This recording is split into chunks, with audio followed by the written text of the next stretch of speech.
Aleluia. Aleluia. Glória a Deus. Aleluia. Ele é teu escudo. Ele é a tua proteção. Ei, assim.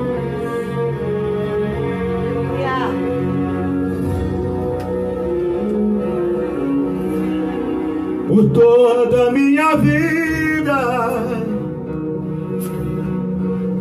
ó Senhor, te louvarei, pois meu fôlego é a tua vida. Aleluia. E nunca me cansarei. Posso ouvir a tua voz, é mais doce do que o mel, que me tira desta cova e me leva até os céus. Já vi fogo e terremotos, vento forte que passou. Já vivi tantos perigos, mas tua voz me acalmou. Tu dá ordem às estrelas e ao mar os seus limites.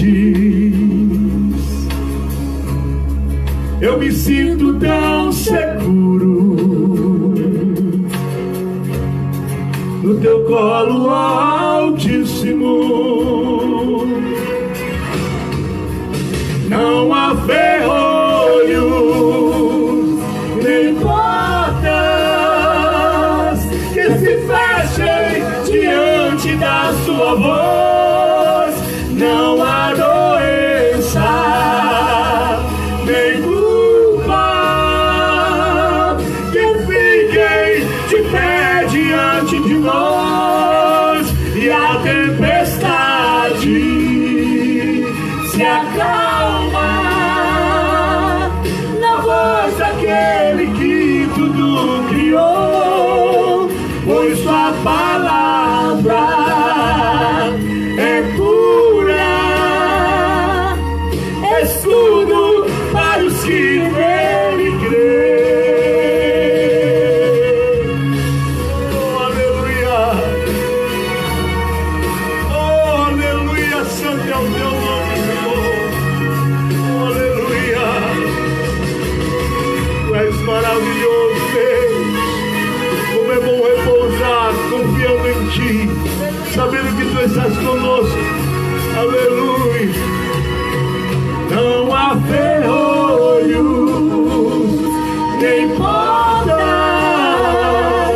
que se fechem diante da sua voz. Não há doença nem culpa que fiquem de pé diante de nós. E a tempestade se acalma na voz daquele que tudo criou, pois sua palavra é pura, escudo para os que nele creem.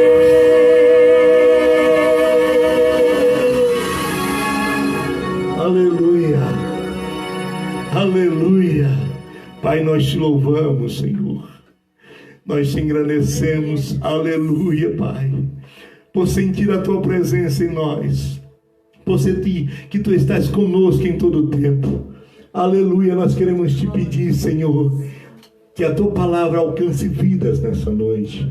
Usa o teu filho, Pai, que irá ministrar a tua palavra, e que a tua palavra, Senhor, transforme vida, mude, Senhor, para a glória do teu nome, assim como tu fizeste com aquele homem que ninguém dava nada por ele. Oh Deus, que ninguém poderia enxergar nele algum talento ou alguma condição para ser usado.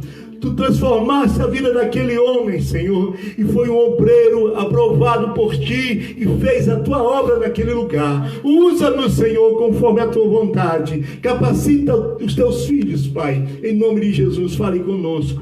É o que nós Te pedimos, Te agradecemos. Em nome de Jesus. Amém.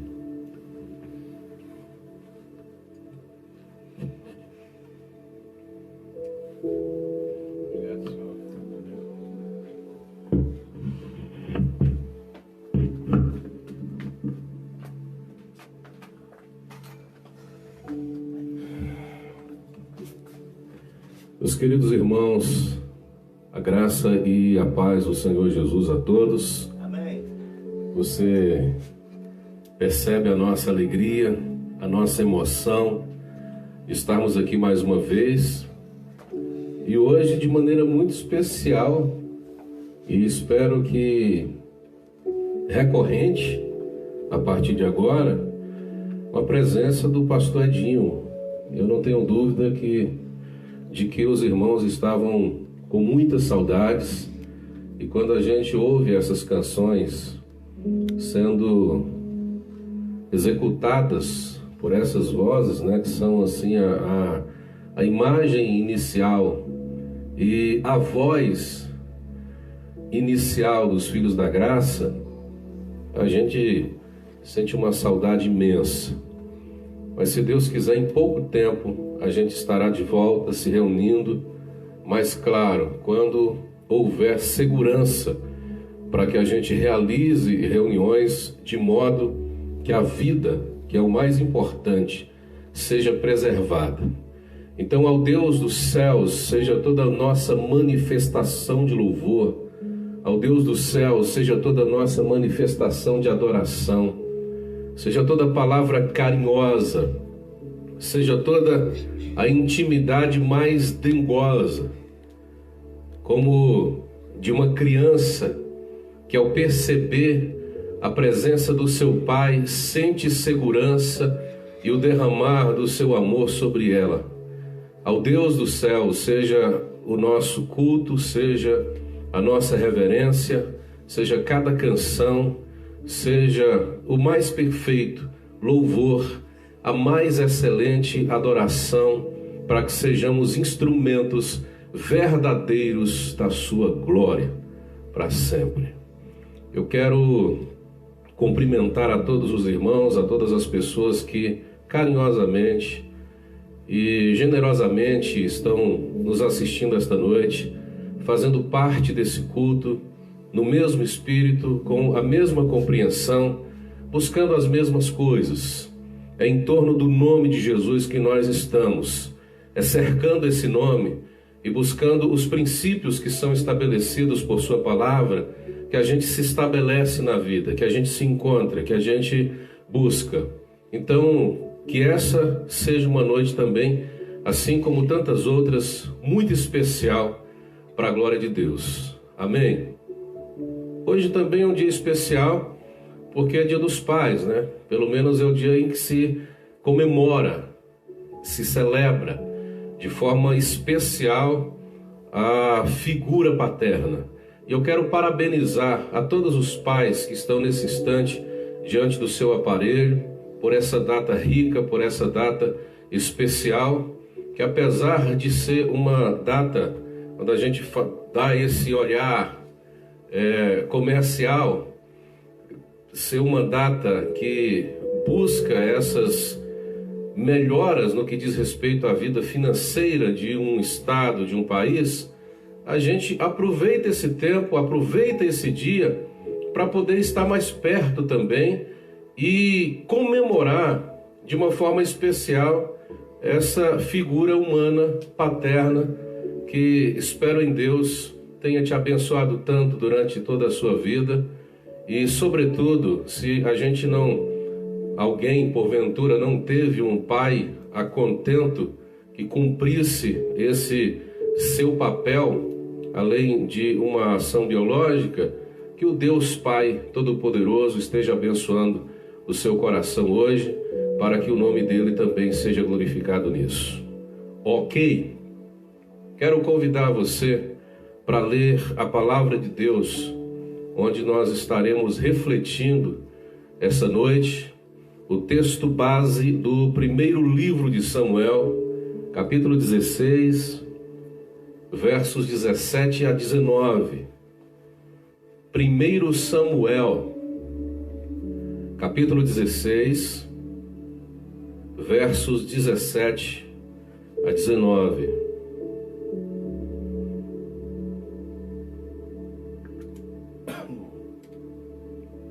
Está escrito: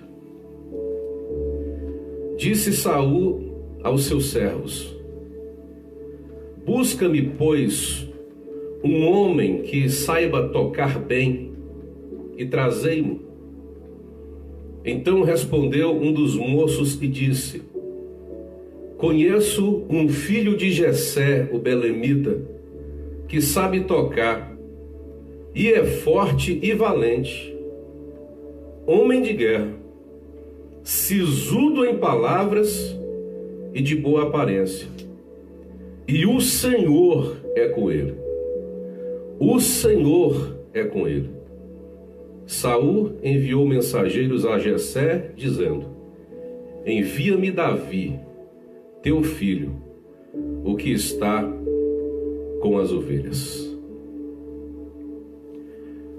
Nesse momento, as famílias de Israel estão vivendo algumas adaptações muito graves ao novo sistema de governo que há bem pouco tempo se estabelecera na nação. Todos sabem que antes de Saul, que é o rei do texto lido, começar a governar em Israel, o sistema político, ele não é monárquico. O sistema político é teocrático. É Deus, por meio dos sacerdotes e profetas, que dirige a nação. Mas o povo, olhando para as nações em redor e sentindo que Israel é politicamente, militarmente fraca, e é por esta razão que a nação está frequentemente sendo invadida, precisa de ter um novo sistema de governo em que um líder, um homem, um sujeito que possa representá-la politicamente diante das outras nações, esteja à frente desse país. Então Deus, que não aprova a decisão do povo em colocar a figura humana em seu lugar para governar, permite que o povo tenha um rei. Mas Deus, por meio de Samuel, diz: todavia eu mesmo escolherei a pessoa que vai governá-los. E Saul é escolhido. Saul começa a governar a nação de Israel. Saul inicia a sua trajetória de liderança a esse povo, a esse governo. E, pelo que consta, ele também desvia-se dos princípios que haviam sido estabelecidos por Deus como vontade para a sua vida. Quando ele se desvia desses princípios, imediatamente Deus escolhe uma outra pessoa para assumir o seu governo. E essa pessoa, todos sabem, segundo Samuel registra no primeiro livro que leva o seu nome, é exatamente Davi. Davi, que nesse tempo, que nesse período contextual do texto que nós lemos, é ainda um adolescente. Ele não é um homem formado. O texto vai chamá-lo de homem aqui porque, segundo as tradições de Israel, uma criança, a partir dos 12 anos de idade, ela já passa da condição infantil para a condição adulta. Então ele é um cara que, apesar de ser chamado de homem, está nessa fase inicial ainda de adolescência. Mas mesmo assim ele tem um diferencial. O texto diz que ele é sisudo, que ele é um homem de guerra. E isso, certamente, em parte, se deve ao histórico que esse garoto tem em proteger as ovelhas, encarar leões e ursos sem nenhum tipo de medo, sem nenhum tipo de temor. Um garoto que está disposto a enfrentar o inferno para cumprir o seu papel na vida. Esse é Davi. Mas esse Davi, que está sendo apresentado aqui como um homem corajoso, esse Davi que está sendo apresentado aqui como uma pessoa sisuda, segura nas palavras, apesar da boa aparência que tem, e isso parece ser contraditório, porque um grande guerreiro comumente é aquele cara que tem uma presença forte, mas não é o melhor estereótipo possível, né? Quanto mais feio ele se apresenta, mais temor ele dá aos seus adversários. Davi não era assim. Ele era belo, mas ao mesmo tempo ele tinha uma força temperamental, ele tinha um caráter que era um negócio impressionante e que chamava a atenção e certamente fazia o seu diferencial. Mas esse garoto poderia não ser assim. Esse garoto poderia ser absolutamente diferente daquilo que ele está sendo apresentado aqui. Esse garoto, ele poderia ser um garoto tímido, amedrontado, assombrado com a vida. Ele poderia ser um garoto cheio de traumas na sua existência. Porque quando você vai olhar primeiro para as tradições familiares, você vê como eram privilegiados os primeiros filhos de um casamento. Pelo contrário, ele é o último garoto de uma família de 8 filhos. Isso quer dizer que Davi, entre os privilegiados, ele nem está privilegiado. Se ele fizesse uma competição dentro dos privilégios, naquele contexto social, com 8 pessoas, e essas 8 pessoas fossem ele e seus irmãos, ele seria o 8º a chegar. Ele é o último lugar. Ele é a pessoa preterida. Ele é a menos vista. Então, nós temos aqui algumas situações que poderia transformá-lo em uma pessoa mais tímida, mais amedrontada, mais assombrada com a vida. Primeiro, que ele não é o primogênito, como dissemos. Ele não tem o privilégio de receber a maior parte na herança. Segundo, se o seu irmão mais velho morresse, por exemplo, ele seria o 8º a poder ter condições de dar ao seu irmão mais velho e à sua família continuidade nas gerações futuras dos seus familiares. Ou seja, provavelmente seria impossível que Davi, de alguma forma, pudesse ocupar algum lugar. Se ele estivesse dentro de um sistema de governo em que o seu pai fosse rei e ele fosse um dos príncipes, os outros 7 irmãos dele teriam que morrer primeiro antes dele assumir o lugar. Ou seja, ou ele mataria os seus irmãos, ou ele nunca alcançaria o trono da sua nação. Outra coisa, quando as pessoas eram tidas como privilegiadas intelectualmente dentro dessas culturas familiares, elas serviam dentro de casa. Elas ajudavam o seu pai estando dentro de casa, fazendo os serviços que eram de menor esforço, os serviços mais tranquilos.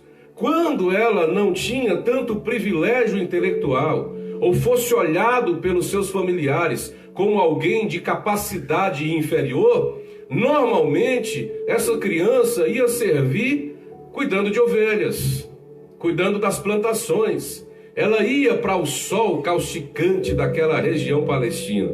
Então Davi está dentro desta condição social. Esta é a posição que ele tem diante da sua família, de desprivilégios sociais e existenciais. Davi também, queridos irmãos, está sendo o mais novo da sua casa, a se adaptar a esse novo sistema de governo, em que o rei pode olhar para qualquer família e dizer assim: olha, eu quero essa moça para trabalhar comigo, eu quero esse rapaz para trabalhar comigo. E a família seria desfalcada de um membro querido, para que esse membro pudesse servir ao rei. E Davi, dentro da casa, ele é escolhido também para servir a Saul.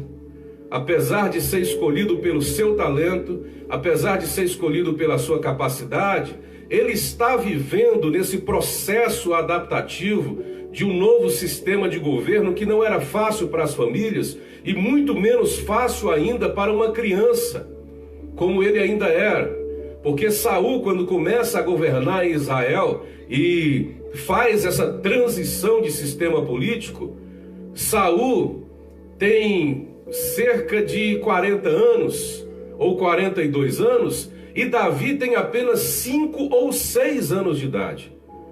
Quando Saul o chama para ir para sua casa, para tocar a harpa, porque ele era um músico talentosíssimo, e Davi estava sendo escolhido aqui para acalmar o espírito de Saul, que segundo o olhar de Samuel aqui e o olhar das pessoas que serviam a Saul, quando ele começou a ser atribulado por um espírito, a informação é que esse espírito tinha sido mandado da parte de Deus. Se fosse olhado no contexto atual, de uma forma psicológica, provavelmente Saul estaria tendo alguns surtos de esquizofrenia, que são chamados no tempo moderno de episódios, né? Alguns episódios de esquizofrenia, de síndrome panicada. Ou seja, ele ficava super assombrado dentro da sua casa, vendo coisas, falando coisas, ouvindo vozes o tempo inteiro. E alguém disse: olha, se chamar um homem que saiba tocar bem um instrumento, uma harpa, o espírito dele vai se acalmar e ele vai ficar bem. E alguém disse: olha, na casa de Jessé, o belemita, tem um menino lá, um homem, melhor dizendo, que sabe tocar bem a harpa, que executa bem a harpa. E ele certamente, ao tocar a harpa, vai abençoar e acalmar o coração de Saul. Não é pelo fato de ele ser um guerreiro bravo, de ser um homem sisudo, de ter um semblante calmo e belo, mas é porque o Senhor é com ele. E é exatamente aqui que entra a grande questão. O Senhor é com ele. Então a grande questão de Davi na vida é a presença de Deus nele. Porque, como eu disse antes, Davi poderia ser um garoto ao contrário do que era, traumatizado na vida, tímido, assombrado, amedrontado, um cara alienado, marginalizado, talvez um esquizofrênico, um antissocial. Mas ao contrário disso, Davi é aparentemente, sobrenaturalmente, um cara de bem com a vida e de bem com todos, muito sociável, conversador. Onde ele chega, ele conversa com todo mundo, ele pede informações, ele busca das pessoas circunstâncias que possam ajudá-lo a caminhar na vida.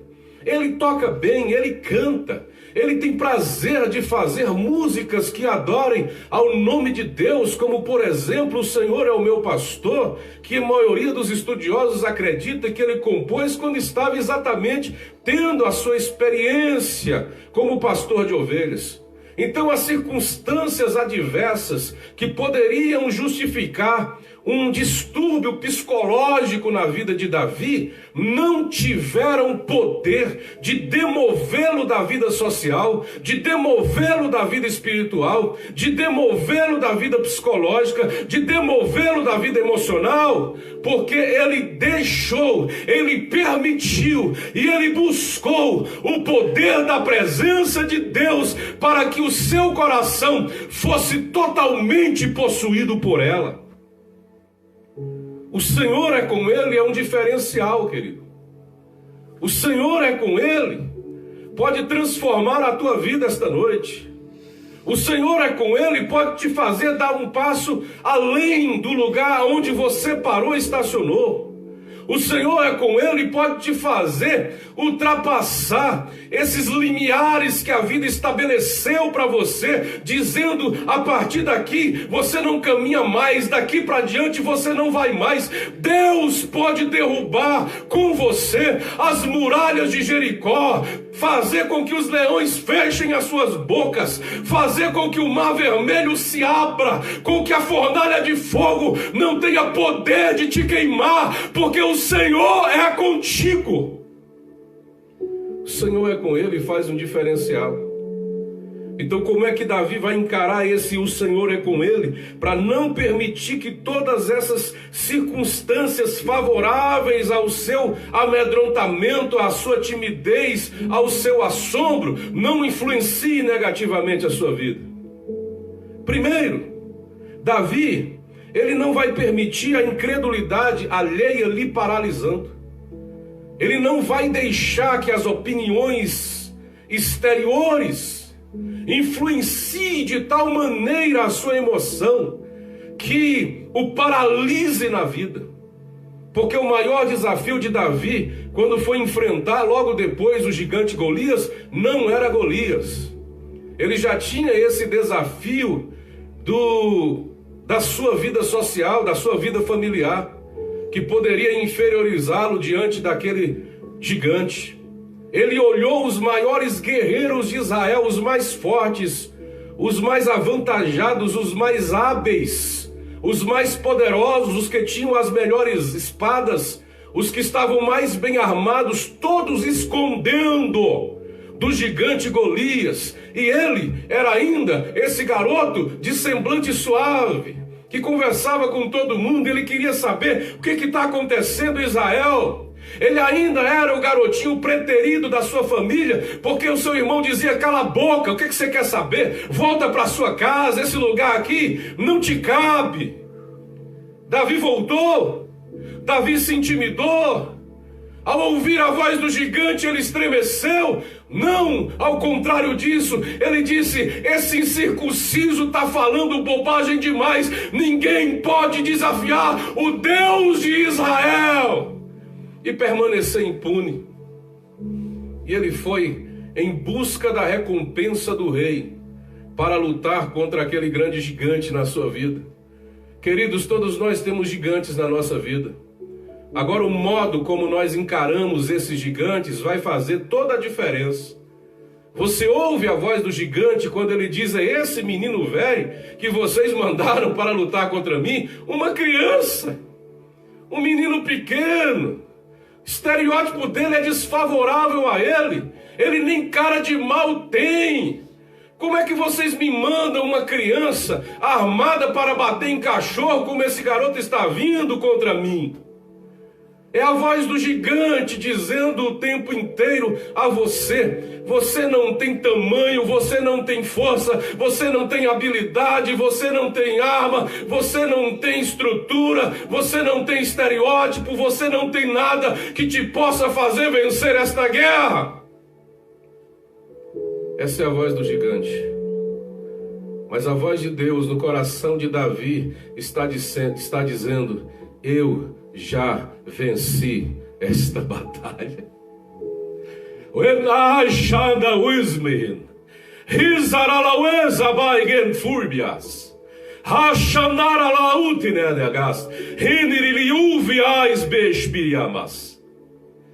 A voz que vem de fora não pode te paralisar.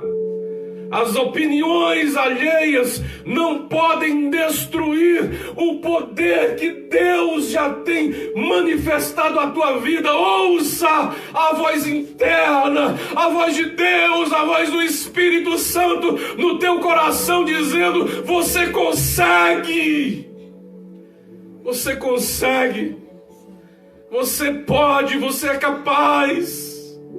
Não deixe as opiniões alheias, os olhares que dizem o tempo inteiro para você: não vai dar. Não deixe as formas reprovadoras das pessoas lançarem os olhos sobre você, te paralisar, não.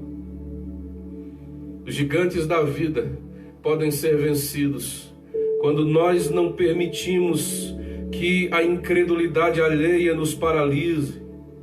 Segundo, Davi usa as boas lembranças daquilo que Deus havia feito na sua vida como referência para aquela batalha, para aquela luta.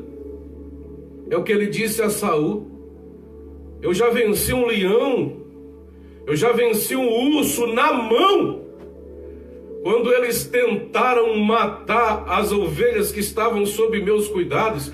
Esse incircunciso aí não vai ser nada. Esse incircunciso aí não terá nenhuma capacidade, nenhum poder de lutar contra mim. Ele não tem gabarito para isso. Querido, buscar na memória boas lembranças, coisas que nos dê esperança diante do caos presente, exige um esforço enorme.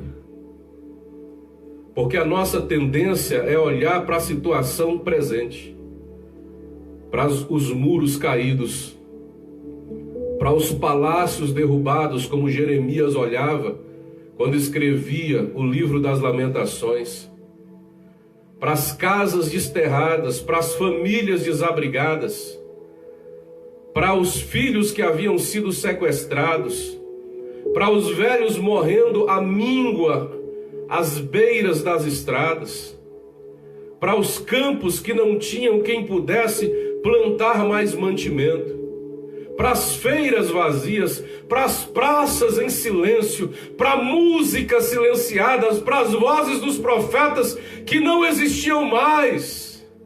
Nenhuma voz de alegria, nenhuma voz de esperança, nenhuma voz de estímulo ecoava naquela cidade de Jerusalém. Apenas a tragédia, o silêncio e o caos.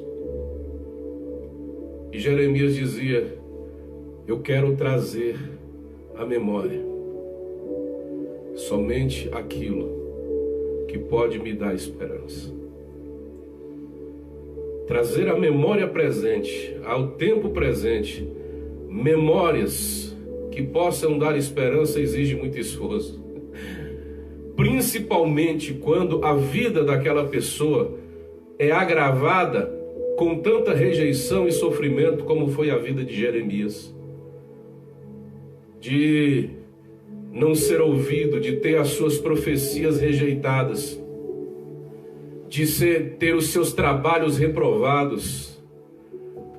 Isso começa de lá de cima, na vida política. O rei olha para ele e diz: não quero um profeta como você aqui na minha cidade. Ele vai para o público, vai para o povo, e diante do povo as pessoas viram as costas e tampam os ouvidos para não ouvir as suas palavras nem a sua pregação. Ele vai para o templo, ele vai buscar refúgio na vida religiosa, nos sacerdotes. Os sacerdotes dizem: a palavra que sai da tua boca não é palavra de Deus, sai do templo. Então ele vai para casa, ele vai para o seio da sua família, ele vai se abrigar no único e último lugar onde ele poderia ser abrigado. E quando ele chega lá, o seu pai e a sua família dizem: nós não te queremos aqui, Jeremias. Você é estorvo, você é vergonha, você é decepção para essa casa, vai embora. Então, quando Jeremias vai no seu baú de memória buscar coisas que lhe dê esperança, não são muitas as coisas que ele pode capturar. Não são muitas as boas memórias que ele tem na sua vida. Mas ele tem uma memória boa, exatamente de um momento difícil. Ele está no fundo do poço, está tudo escuro, a sua família já o havia rejeitado, o povo, o rei o havia prendido dentro desse poço, e ele está chorando, ele está só. Há uma angústia profunda na sua alma. Ele achou que estava prestes a morrer, que era o final da sua vida e do seu ministério. E de repente, no meio daquela escuridão, ele ouve uma voz dizendo: clama a mim. Clama a mim. Eu te responderei. E te anunciarei coisas grandes e firmes que tu não conheces, Jeremias. Ele se lembra desta voz de Deus e ele vai trazer isso à sua memória. Davi está diante de uma situação de guerra, de uma situação de perigo, a iminência de morte. Mas ele se lembra de quando ele, ainda estando numa situação de adolescência, quase de infância, o Deus de Israel lhe deu força e poder para rasgar um urso, para matar um leão, para vencer os predadores que tinham força muito maior do que a sua força, estrutura muito superior à sua estrutura. Mas ele se lembra que um dia Deus lhe deu vitória, e ele diz: se Deus já me deu vitória uma vez sobre uma situação de impossibilidade, por que Deus me esqueceria agora? Por que Deus me deixaria nessa situação que eu preciso tanto de sua força e de sua presença? Então ouça isso em nome de Jesus esta noite. Em algum lugar da tua história há uma memória que você pode buscar, há uma voz de Deus que falou ao teu coração, há uma vitória que Deus já deu em algum momento da sua história e que vai servir de ânimo, de injeção, de força, de energia, para você partir para cima desse gigante que te perturba e te afronta no dia de hoje. Não ouça a voz do mundo, não ouça a crise do tempo presente, ouça a voz de Deus, que te faz capaz de vencer qualquer coisa nessa vida para que o nome dele seja glorificado. Davi, ele não permite que a sua identidade seja usurpada por uma roupa que não lhe pertence. Ele não faz adaptações distorçantes aqui. Ele não permite que a sua imagem seja distorcida, que a sua identidade diante de Deus e diante da vida seja distorcida. E você se lembra que as famílias estão fazendo várias adaptações nesse tempo. É um novo sistema, é um novo regime. E agora Davi ia enfrentar uma guerra, e ele não estava habituado a enfrentar guerras desse tipo. Então ele não tem roupa, ele não tem arma, ele não tem espada, ele não tem escudo, ele não tem nada. E o rei oferece as próprias roupas de guerra, as próprias armas de guerra, e Davi até tenta vestir. Mas quando Davi, entre aspas, se olha no espelho com aquela roupa real, com aquelas armaduras do governante, quando ele se vê com a espada que não lhe pertence, Davi se diz: esse Davi não se parece com Davi. Essa imagem que eu vejo não é daquele menino que cantava os louvores a Deus nos campos, segurando as suas harpas e dizendo com segurança: o Senhor é o meu pastor. Eu não conheço esse menino que está vestido com as armaduras de um rei. Eu não quero essa roupa, eu quero ser eu. Eu forjado por Deus, eu chamado por Deus, eu, o último da minha casa, aquele que havia sido esquecido por minha família. Porque quando Samuel vai à casa de Jessé ungir um dos filhos de Jessé, segundo a ordem de Deus, aquele que primeiro se apresenta como parecendo com o primeiro governante, que é Saul, que tem um estereótipo parecido com o de Saul, alto, bonito e forte, é olhado por Samuel com preconceito, ou seja, um conceito pré-estabelecido. E Samuel diz certamente, olha que certeza absoluta, está diante do Senhor o seu escolhido. E Deus disse, tchum tchum, não é esse. Samuel abre um grande parêntese e escreve dizendo, porque o Senhor não vê como o homem vê. Porque o homem olha para o que está do lado de fora, o homem olha a maquiagem, o homem olha a roupa, o homem olha a capa, mas Deus sabe o que está no teu coração. Deus conhece o coração do homem. O homem olha a estrutura familiar, os que são primogênitos, os que estão nas melhores posições.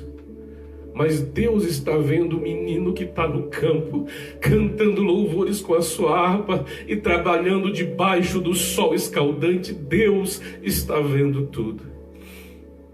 E Davi diz, eu quero resgatar aquele menino, então essas roupas não vão me servir. Também Davi confia nos pequenos instrumentos, irmãos, nos pequenos detalhes, nas coisas aparentemente insignificantes, que podem ser as nossas maiores aliadas na vida. Não fique procurando as grandezas. Há muitas coisas aparentemente pequenas na tua casa, ao teu redor, que podem ser os teus maiores aliados na vida. Davi sabia disso. Então vem cá, minha funda, com quem eu caminho há tanto tempo, com quem eu estou acostumado a resolver as minhas questões contra os meus predadores. Vem cá, meu bodoque, meu estilingue velho, que eu não vou abandonar. Vem comigo para essa guerra. Se você esteve comigo no início, você vai permanecer comigo até o final. Não vou te trocar por uma bela espada, não vou te trocar por um instrumento melhor, maior, mais aperfeiçoado e mais moderno, não. Davi valoriza as coisas que iniciaram o seu ministério e que vão levá-lo à grandeza do seu trabalho e do seu papel.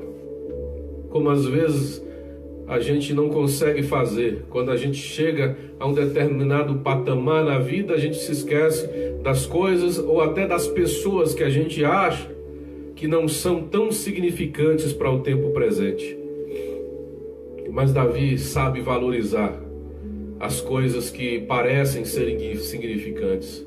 Por último, Davi entra na batalha olhando para o gigante com um olhar de vencedor, querido. Isso é um grande diferencial. E eu não estou falando aqui de nenhum tipo de doutrina positivista, não. Eu estou falando aqui de convicções e de estímulo, ânimo para entrar nas lutas. Quando você entra numa luta desanimado, você já tem 50% da sua derrota garantida. Quando você entra para uma batalha com o olhar de quem já perdeu, então você já estabeleceu para a sua vida, já se habituou, já se conformou com essa vitória, que poderia ser uma grande vitória para a sua existência, se você entrasse nesta luta com gana, com um olhar de vencedor, não subestimando o teu adversário, mas sabendo que o Senhor é contigo. E essa é a diferença. Eu espero que esta noite eu esteja falando a pequenos Davis que estão enfrentando grandes gigantes na história da sua vida, mas que se tornarão grandes Davis diante dos pequenininhos gigantes, porque eles não terão poder de te fazer parar, de te fazer fracassar, de te fazer perder. Querido, ouça isso, em nome de Jesus. Você pode vencer esta luta, você pode vencer esta batalha. O Senhor é contigo, e esse é o diferencial na vida de Davi.